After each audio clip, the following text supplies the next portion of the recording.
ஒரு பெரிய பசுமையான காட்டுல யானை, கரடி, நரி, புலி, சிங்கம், சின்ன முயல் மற்றும் ஒரு சின்ன எறும்பு எல்லாரும் சந்தோஷமா வாழ்ந்துகிட்டு இருந்தாங்க.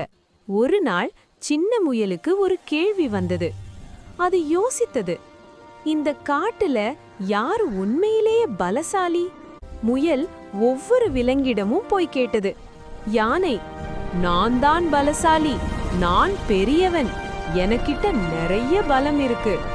சிங்கம், நான் தான் பலசாலி, நான் வேட்டையாடுவேன், இந்த காட்டுக்கே நான் தான் ராஜா. புலி, நான் தான் பலசாலி, நான் ரொம்ப வேகமா ஓடி வேட்டையாடுவேன். கரடி, நான் தான் பலசாலி, எனக்கிட்ட பெரிய சக்தி இருக்கு.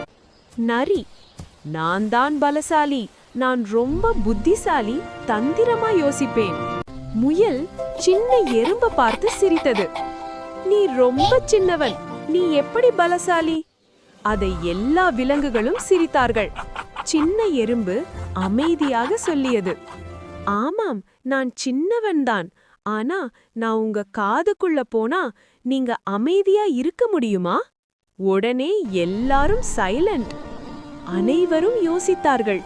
முயலுக்கு புரிந்தது, பலம்னா பெரிய உடம்பு மட்டும் இல்ல, புத்தியும் தைரியமும் திறனும் தான் உண்மையான பலம். நம் நண்பர்களே, இந்த கதையை ரசித்தீர்களா? அப்படியானால் லைக் பண்ணுங்க, ஷேர் பண்ணுங்க, கமெண்ட் பண்ணுங்க மற்றும் சப்ஸ்கிரைப் பண்ண மறக்காதீர்கள். எல்லாம் நம் காட்டுல நண்பர்கள் போல சந்தோஷமாக இருங்கள்.